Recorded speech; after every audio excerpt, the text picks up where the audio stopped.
ஆண்டவரும் இரட்சகருமாக இயேசு கிறிஸ்துவின் நாமத்தினாலே யாவருக்கு என்னுடைய வாழ்த்துக்களை நான் தெரிவித்துக் கொள்ளுகிறேன். இந்த நாளிலும் கூட இந்த செய்தியின் தலைப்பாக தீமையை நன்மையாய் மாற்றுகிற தேவன் என்ற தலைப்பிலே நான் உங்களோடு கூட பேச வேண்டும் என்று வாஞ்சிக்கிறேன். இதற்கு ஆதாரமாக அப்போஸ்தலர் ஆதியாகமம் 50ஆம் அதிகாரம் 20வது வசனத்தை நான் உங்களுக்காக வாசிக்கிறேன். ஆண்டவருடைய நாமம் மகிமைப்படுவதாக. நீங்கள் எனக்கு தீமை செய்ய நினைத்தீர்கள், தேவனோ இப்பொழுது நடந்து வருகிறபடியே வெகு ஜனங்களை உயிரோடு காக்கும்படிக்கு அதை நன்மையாக முடிய பண்ணினார். ஆண்டவருடைய வார்த்தை சொல்லுகிறது, யோசேப்புக்கு விரோதமாக அவருடைய சகோதரர்கள் எத்தனையோ தீமைகளை செய்தார்கள்.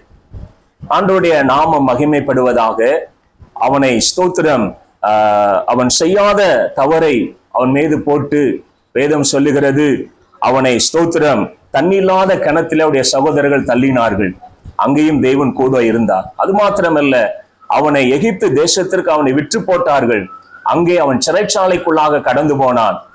ஆண்டவருடைய வார்த்தை சொல்லுகிறது, எவ்வளவோ தீமை அவனுடைய வாழ்க்கையில இருந்தாலும் கூட ஆண்டவருடைய வார்த்தை சொல்லுகிறது, அந்த தீமையை தேவன் என்ன செய்தார் என்றால் நன்மையாக முடிய பண்ணினார். ரோமருக்கு எழுதின நிருபம் 8ஆம் அதிகாரம் அதனுடைய 24வது வசனத்திலே இப்படியாக ஆண்டவருடைய வார்த்தை சொல்லுகிறது, அன்றியும் அவருடைய தீர்மானத்தின்படி அழைக்கப்பட்டவர்களாய் தேவனிடத்தில் அன்பு கூறுகிறவர்களுக்கு சகலமும் நன்மைக்கு ஏதுவாக நடக்கும் என்று சொல்லி.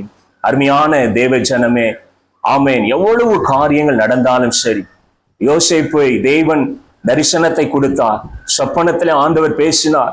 அப்படி பேசின பொழுது ஆண்டவருடைய வார்த்தையை நம்ம பார்க்கும் பொழுது யோசேப்புடைய வாழ்க்கையிலே ஆமேன் அவருடைய சகோதரர்கள் ஆமேன் ஸ்தோத்திரம் அவர் செய்த தவறுகளை எல்லாவற்றையும் ஆமேன் அவனுடைய தகப்பனாட்டை சொன்ன பொழுது அவருடைய சகோதரர்கள் எல்லாரும் அவன் மேல கோபப்பட்டு அவனுக்கு விரோதமான காரியங்கள் அவனை கொல்ல வேண்டும் என்று நினைக்கிற வார்த்தை சொல்லுகிறது பாருங்க. எகிப்து தேசத்திலே ஆண்டவர் அவனை ஆமேன் ஸ்தோத்திரம் ராஜாவாக மாற்றினார். ஒரு சிறைச்சாலைக்குள்ளாக போன அவனை ஆமேன் வேதம் சொல்லுகிறது, ஆமேன் ஒரு அடிமையாய் போன அவனை ஆண்டவர் தேசத்து ராஜாவாக மாற்றினார் என்று சொல்லி. இன்றைக்கு அருமையான தேவ ஜனமே, நீங்க எந்த சூழ்நிலையில இருந்தாலும் சரி, கர்த்தருடைய வார்த்தை சொல்லுகிறது, உங்களுடைய தீமைகளை தேவன் என்ன செய்வார் என்றால் நன்மையாக மாற்றுகிற தேவனாய் இருக்கிறார். அது மாத்திரமல்ல, ஸ்தோத்திரம் 2 தெசலோனிக்கேயர் 3ஆம் அதிகாரம் 3வது வசனத்திலே சொல்லுகிறது, கர்த்தரோ உண்மை உள்ளவர், தீமை நின்று விலக்கி உங்களை அவர் காத்து கொள்வார் என்று சொல்லி. ஆமேன். நிச்சயமாய் ஆண்டவருடைய வார்த்தை சொன்னது போல உங்களை எல்லா தீமையினின்றும் ஆண்டவர் விலக்கி காத்து கொள்ளுகிற தேவனாய் இருக்கிறார். அது மாத்திரமல்ல, 2 தீமோத்தேயு 4ஆம் அதிகாரம் 18வது வசனத்துல கர்த்தர் சொல்லுகிறாரு, கர்த்தர் எல்லா தீமை நின்றும் உங்களை ரட்சித்துக் கொள்வார் என்று சொல்லி. அது மாத்திரமல்ல, யோவான் 17ஆம் அதிகாரம் 15வது வசனத்துல சொல்லுகிறது, ஆமேன் ஸ்தோத்திரம். அதை வாசிக்கும் பொழுது அந்த வசனத்தை மாத்திரம் நான் உங்களுக்கு வாசிக்கிறேன். அப்போஸ்தலர் 18ஆம் அதிகாரம் 10வது வசனத்துல சொல்லுகிறது, ஒருவனும் தீங்கு செய்யாதபடி ஆமேன் தீங்கு செய்யும்படி உன்மேல் கை போடுவதில்லை என்று சொல்லி. அருமையான தேவ ஜனமே, அநேகர் நினைக்கிறீங்க, ஆமேன் நான் சகோதரர் மூலமா எனக்கு தீமை நடந்தது, அல்லது என்று சொன்னால் எங்க அண்ணன் மூலமாக எனக்கு இப்படிப்பட்ட தீமை நடந்தது என்று சொல்ல அநேக ஜப வாழ்க்கையை நீங்க விட்டு விடுறீங்க. யோசேப்புடைய வாழ்க்கையில் அதுதான் காணப்பட்டது. ஆனால் அவன் ஒரு நாளும் ஆண்டவரை விட்டு விலகவில்லை. அவன் செய்யாத தப்ப அவன் செய்தான் என்று யோசேப்பின் மீது பழி போட்ட போதிலும் கூட அவன் ஆண்டவரோடு கூட இருந்தான் என்று சொல்லி. அருமையான தேவ ஜனமே, அநேக வேலைகளிலே அநேக தீமைகள் உங்க வாழ்க்கையிலே நடக்கும் பொழுது, என் சகோதரன் இப்படி செய்து விட்டான், ஆண்டவர் என்னை பார்க்கவில்லை, ஆண்டவருடைய ஜெபத்தை கேட்கவில்லை என்று சொல்லி அநேகர் என்ன பண்ணுகிறேன் என்று சொன்னால் உங்க ஜெப வாழ்க்கையை நீங்க விட்டு விடுகிறீங்க. நல்லா கவனிங்க. தீமை நடக்கும் பொழுதெல்லாம் நீங்க தேவனிடத்துல அன்பு கூர்ந்துகிட்டே இருங்க, தேவனை நேசித்து கொண்டே இருங்க. ஒரு நாள் அந்த தீமையை தேவன் என்ன செய்வார் என்றால் நன்மையாக முடிய பண்ணுகிற ஆண்டவராய் இருக்கிறார். ஆமேன். இதை கேட்டுக்கொண்டிருக்கிற தேவ ஜனமே, நான் மறுபடியும் யோசேப்புடைய வாழ்க்கையை நான் சுட்டி காட்டும் பொழுது எவ்வளவோ தீமைகளை செய்தார்கள், ஆனால் தேவன் அதை நன்மையாக முடிய பண்ணினார். அப்போஸ்தலர் 28ஆம் அதிகாரத்துல 5வது வசனத்தை மாத்திரம் நான் உங்களுக்கு வாசிக்க வேண்டும் என்று வாஞ்சிக்கிறேன். அப்போஸ்தலர் 28:5 வசனத்துல இப்படியாய் கர்த்தருடைய வார்த்தை சொல்லுகிறது. இந்த வசனத்தை நான் உங்களுக்காக நான் வாசிக்கிறேன். அப்போஸ்தலர் 28 வசனம்.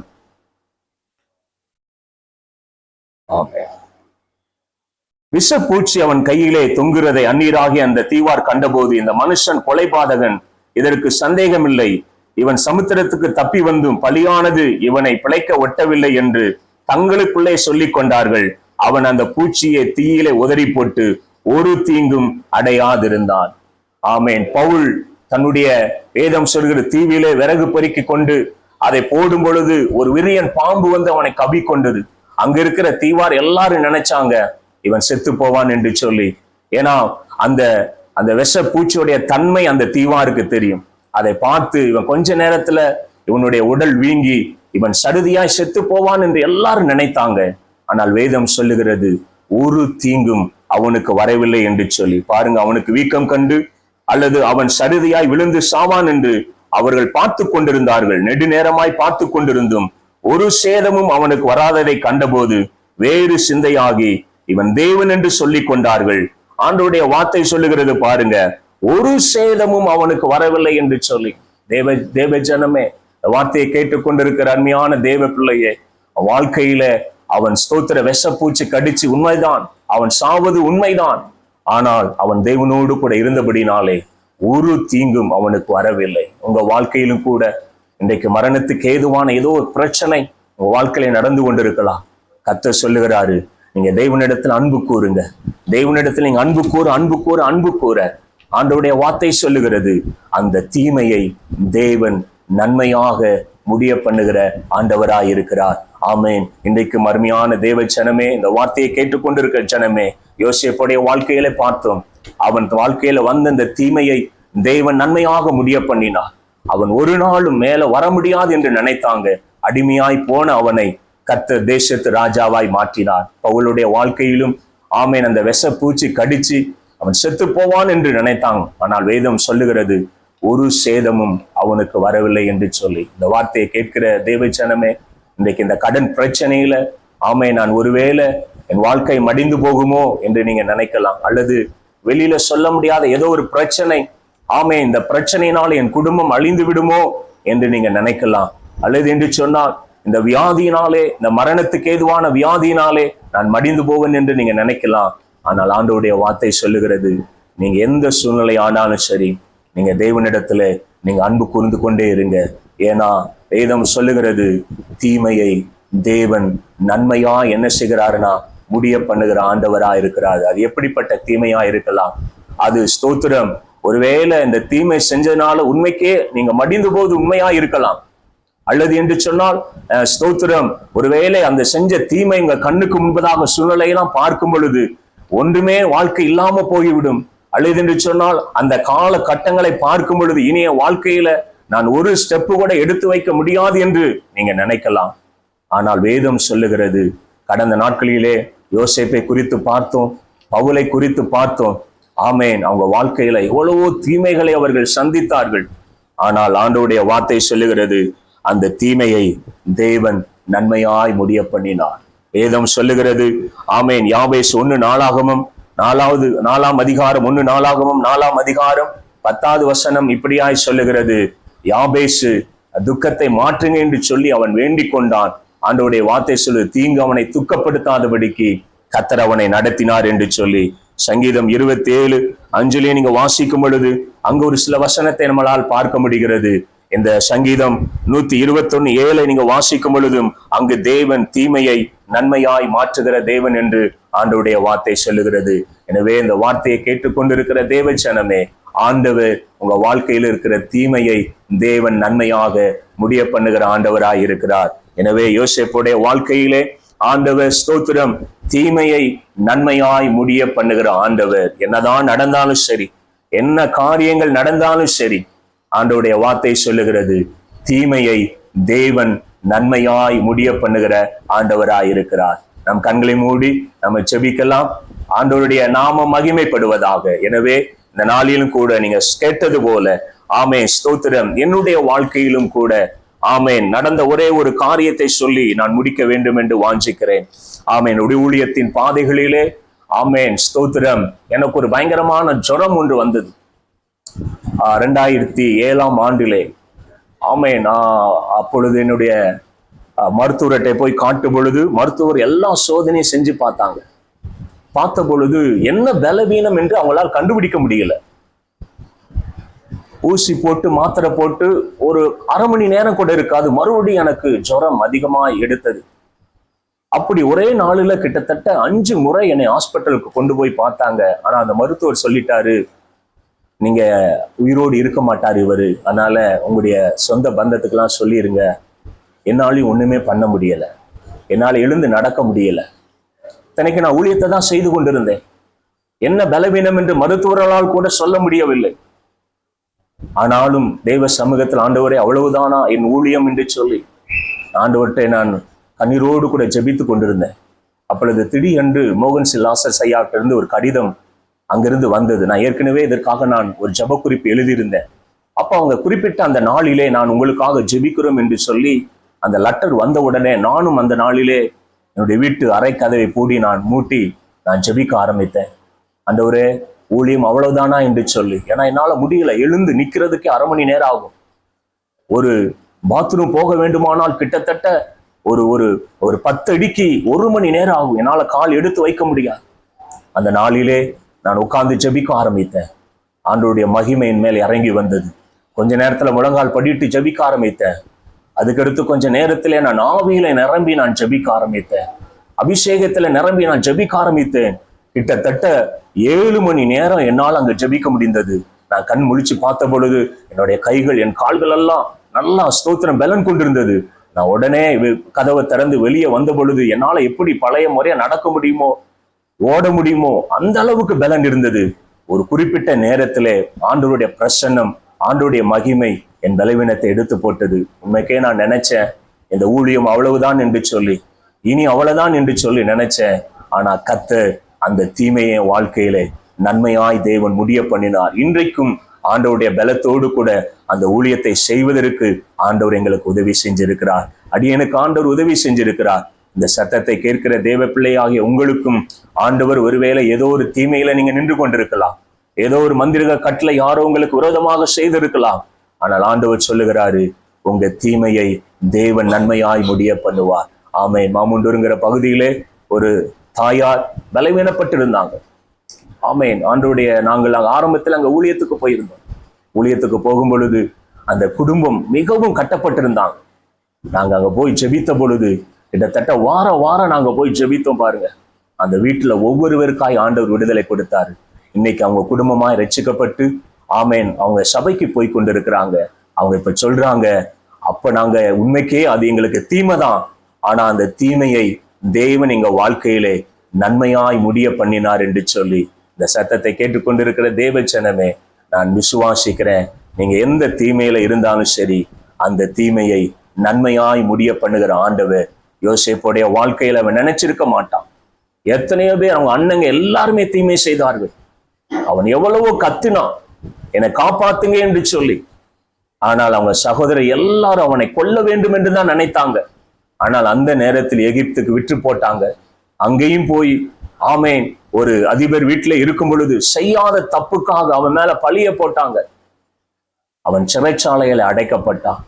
சிறைச்சாலையிலும் ஆமேன் தேவன் வார்த்தை சொல்லுது, அங்கு தேவன் ஒருவருக்கு நன்மை செய்து என்னை நினைவு கூறு என்று அவன் கேட்ட பொழுது அவனுடைய வாழ்க்கையில் அவன் உயர்ந்த போது கூட அவன் யோசேப்பை நினைவு கூறல, ஆனா தேவன் நினைவு கூர்ந்தார். அருமையான தேவ ஜனமே, இந்த சத்தத்தை கேட்கிற யாவரும் சரி, யார் உங்களை நினைவு கூறுகிறாங்க இல்லையோ, இந்த தீமை மாறாது என்று நீங்க நினைக்கிறீங்க, நீங்க தேவனிடத்தில் அன்பு செலுத்தி கொண்டே இருங்க. வேதம் சொல்லுகிறது ரோமர் 8ஆம் அதிகாரத்துல, உயர்வோ தாழ்வோ மரணமோ ஜீவனோ எதுவானாலும் சரி கிறிஸ்துவின் அன்பை விட்டு என்னை பிரிப்பவன் யார் என்று சொல். ஆமென். எதுவானாலும் சரி ஆண்டவரிடத்தில் நீங்க அன்பு கூர்ந்து கொண்டே இருங்க, ஆண்டவரை நேசித்துக் கொண்டே இருங்க, ஆண்டவரை ஆராதித்துக் கொண்டே இருங்க. இந்த தீமையை தேவன் உங்க வாழ்க்கையில நன்மையாய் முடிய பண்ணுவார். இந்த தீமையை தேவன் உங்க வாழ்க்கையில ஒரு பெரிய சாட்சியாய் ஏற்படுத்துவார். இந்த தீமையை ஆமென் ஸ்தோத்திரம், அந்த தீமையை தேவன் எல்லாருடைய கண்களுக்கும் தேவன் ஆச்சரியமாய் கர்த்தர் மாற்றுவார். எனவே இதை குறித்து உங்க வாழ்க்கையில் இப்பொழுது ஏற்பட்டிருக்கிற எந்த தீமையை குறித்தும் நீங்க கவலைப்படாதீங்க. நீங்க செய்ய வேண்டியது ஒன்னே ஒண்ணு, இந்த பிரச்சனையின் மத்தியிலே நீங்க தேவனிடத்தில் அன்பு கூறுங்க, தேவனை நேசிங்க. எதுவா இருக்கட்டும், உயர்வா இருக்கட்டும், தாழ்வா இருக்கட்டும், மரணமா இருக்கட்டும், ஜீவனா இருக்கட்டும், எதுவா இருந்தாலும் சரி, நீங்க தேவனிடத்தில் அன்பு கூர்ந்துகிட்டே இருங்க. இன்னைக்கு இருக்கிற இந்த தீமை தேவன் நன்மையாய் முடிய பண்ணுவார். ஆதியாகமம் 30 அந்த 20வது வசனத்துல வாசித்தது போல, அவர் எல்லாரும் எனக்கு தீமை செய்ய நினைத்தார்கள், இப்பொழுது நடந்து வருகிறபடி தேவன் அதை நன்மையாய் முடிய பண்ணினார் என்று சொல்லி, நிச்சயமாகவே தேவன் இதை உங்களுக்கு நன்மையாய் முடிய பண்ணுவார் என்று கர்த்தருடைய வார்த்தை நமக்கு சொல்லுகிறது. பவுல் எல்லாரும் செத்து போவாங்க என்று நினைத்தாங்க, ஆனால் வேதம் சொல்லுகிற ஒரு தீங்கு கூட அவனுக்கு வரவில்லை என்று சொல்லி. எல்லாரும் நினைத்தாங்க வீக்கம் கொண்டு செத்து போவான் என்று, ஆனால் ஆண்டவருடைய வார்த்தை சொல்லுகிறது அவனுக்கு ஒரு தீங்கும் வரவில்லை என்று சொல்லி. இன்றைக்கும் நீங்க அப்படிப்பட்ட சூழ்நிலையில இருக்கலாம், ஆனால் ஆண்டவருடைய வார்த்தை சொல்லுகிறது ஒரு தீங்கையும் நீங்க என்ன செய்வதில்லை, காண்பதில்லை என்று ஆண்டவருடைய வார்த்தை சொல்லுகிறது. எனவே நான் சொன்னது போல தீமையை நன்மையாக முடிய பண்ணுகிற ஆண்டவர் இவர். ஆமென். நிச்சயமாகவே தேவன் தீமையை நன்மையாக முடிய பண்ணுகிற ஆண்டவராய் இருக்கிறார். ஆமென். கர்த்தருடைய நாமம் மகிமைப்படுவார். எப்பெல்லாம் ஒரு பிரச்சனை வருகிறதோ, எப்பெல்லாம் ஒரு போராட்டம் வருகிறதோ, நல்லா கவனிங்க, தேவன் உங்களுக்காக பெரிய காரியத்தை தேவன் செய்ய போகிறார் என்பதுதான் உண்மை. ஆமென். ஆண்டவருடைய நாமம் மகிமைப்படுவதாக. என்னுடைய ஊழிய பாதைகளிலே இதை நான் அநேக முறை உணர்ந்திருக்கிறேன். ஆமென். ஸ்தோத்திரம். உண்மைக்கே சபை எங்களால் நடத்த முடியாத ஒரு சூழ்நிலை வந்த பொழுது, ஆமென், நான் அநேக ஆண்டுகள் ஊழியம் செஞ்சுட்டேன், ஆனா அந்த குறிப்பிட்ட இடத்துல எங்களால ஊழியத்தை செய்ய முடியல. ஏனென்று சொன்னால் அந்த இடத்தை நாங்கள் காலி பண்ணி கொடுக்க வேண்டும். அப்படிப்பட்ட ஒரு இக்கட்டான சூழ்நிலை வந்த பொழுது நான் தேவ சமூகத்துல ஜெபித்தேன். ஒரு பெரிய தீமை தான், ஏன்னா அந்த பட்டணத்துக்குள்ளாய் சபை நடத்த முடியாது, அடுத்து வேற இடங்களுக்கு போனா நடத்த முடியாது. ஆனால் தேவ சமூகத்துல சில நாட்கள் உபவாசம் போட்டு ஜெபம் பண்ணேன். உத்தரமேட் பஸ் ஸ்டாண்ட் அருகிலே தேவன் எங்களுக்கு நல்ல இடத்தை கொடுத்தார். இப்பொழுது நாங்க அந்த உத்தரமேட் பஸ் ஸ்டாண்ட் அருகிலே நாங்க ஆண்டவருடைய ஊழியத்தை செய்து வந்து கொண்டிருக்கிறோம். பாருங்க, ஒரு பெரிய தீமை வந்துச்சுதான், இனி சபையே நடத்த முடியாது அப்படிங்கிற ஒரு சூழ்நிலை வந்ததுதான். ஆனா தேவ சமூகத்துல நாங்கள் உபவாசத்தோடு கூட ஜெபித்த பொழுது 7 நாள்லயே தேவன் எங்களுக்கு அந்த உத்தரமேட் பஸ் ஸ்டாண்டை விட்டு இறங்கின உடனே ஒரு ஆலயத்தை நடத்தக்கூடிய ஒரு தாயார், அருமையான ஆண்டவருக்கு பயப்படுகிற எலிசபெத் தாயார் எங்களுக்கு அந்த இடத்தை ரெடி பண்ணி கொடுத்து இன்னைக்கு அந்த இடத்துல நாங்க ஆண்டவருக்கு ஊழியத்தை செய்து கொண்டிருக்கிறோம். ஆமென். ஏன்னா உத்தரமேட் அந்த பஸ் ஸ்டாண்டு அருகிலே நமக்கு இடம் கிடைப்பது ரொம்ப கடினம், ஆனா கர்த்தர் அந்த இடத்தை எங்களுக்கு கொடுத்தார். உண்மைக்கே வேதம் சொன்னது போல, எப்பெல்லாம் உங்க வாழ்க்கையில தீமை வருதோ அப்பெல்லாம் நீங்க ஆண்டவர்கிட்ட அதிகமா நீங்க ஆண்டவர்கிட்ட அன்பு கூறுங்க. அதிகமாய் தேவனிடத்தில் நீங்க அன்பு கூறுங்க. நீங்க அன்பு கூற நிச்சயமா சொல்லுகிறேன், அந்த தீமையே உங்க வாழ்க்கையிலே தேவன் நன்மையாய் முடிய பண்ணுகிற ஆண்டவராய் இருக்கிறார். எனவே தேவஜனமே, இதை கேட்டுக்கொண்டு இருக்கிற உங்க எல்லாருக்கும் நான் சொல்லுகிற ஒரு வார்த்தை இதுதான், யோசேப்புக்கு மாத்திரமல்ல, அவர் எனக்கும் தேவனாய் இருக்கிறார். யாக்கோபுக்கு ஆமேன் அவனுடைய மாமனார் எவ்வளவு வஞ்சித்து பார்த்தான். ஆமேன். வேதம் சொல்லுகிற அவனை தீமை செய்யாதபடிக்கு தேவன் அவனை கண்டித்தார் என்று சொல்லி வேதம் சொன்னது போல, ஆமேன், ஆண்டவருடைய யாக்கோபுடைய வாழ்க்கையிலே தீமை வராதபடிக்கு கர்த்தர் அவனை நடத்தினார். இன்றைக்கும் சரி, உங்க வாழ்க்கையிலும் தேவன் தீமையை ஆமேன் நன்மையாய் முடிய பண்ணுகிற ஆண்டவராய் இருக்கிறார். எனவே எந்த சூழ்நிலை ஆனாலும் சரி, அந்த தீமை வருவதற்கு காரணமே நல்லா கவனிங்க, சத்துரு உங்களை விட்டு பிரிக்கும்படியாய் நினைக்கிறான். அந்த நேரத்துல நீங்க தேவனிடத்தில் அதிகமாய் அன்பு கூறுங்க. ஆண்டவருடைய வார்த்தை சொல்லுகிறது, ஆமேன், அந்த தீமையை தேவன் நன்மையாய் முடிய பண்ணுகிறவராய் இருக்கிறார். நம்ம எல்லாம் கண்களை மூடி நம்ம ஜெபிக்கலாமா? பிதாவே, இந்த வேலைக்காக நன்றி. இந்த சத்தத்தை கேட்டுக்கொண்டிருக்கிற யாரா இருந்தாலும் சரி, ஆண்டவரே, உங்க வாழ்க்கையில் இருக்கிற தீமையை தேவன் நன்மையாய் முடிய பண்ணுங்கப்பா.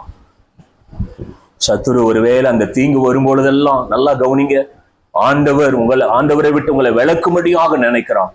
ஆனால் அந்த நேரத்துல வைராக்கியத்தோடு கூட தேவனிடத்துல அன்பு கூறக்கூடிய கிருபையை கர்த்தர் கொடுங்க. ஆண்டவரே, தேவனிடத்துல அன்பு கூறுகிறவர்களுக்கு சகலமும் நன்மைக்கு ஏதுவாக நடக்கும். பிள்ளைகளுடைய கேட்கிற ஒவ்வொருவரையும் ஆசீர்வதிங்க. இயேசுவின் நாமத்தில் ஜெபிக்கிறேன் நல்ல பிதாவே. கொண்டு வரும்